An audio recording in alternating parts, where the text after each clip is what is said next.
पुन्हा मंथनाला सुरुवात झाली. उच्च शर्वा नावाचा घोडा आला. तो दैत्यांनी घेतला.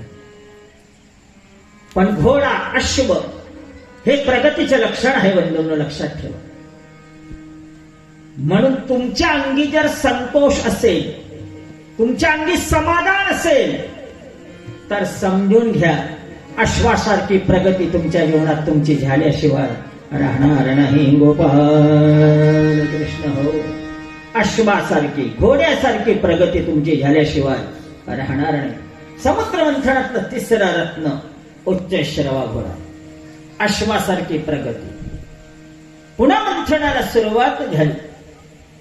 ऐरावत आला. ऐरावत नावाचा हत्ती इंद्राने घेतला. आणि म्हणून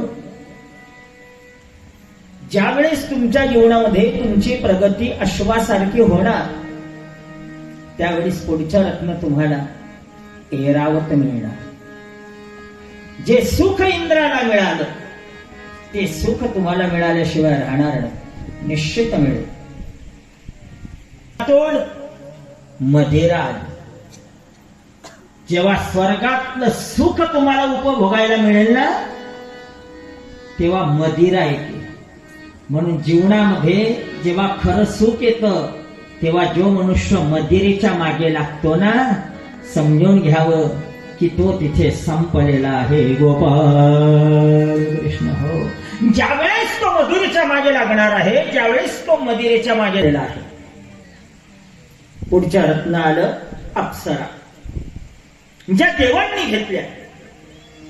जीवनामध्ये जेव्हा खरं सुख मिळेल, तेव्हा तुमच्या जीवनामध्ये अप्सरा आल्याशिवाय राहणार नाही. मग अप्सरेच्या मागे लागायचे की नाही लागायचं, तिच्या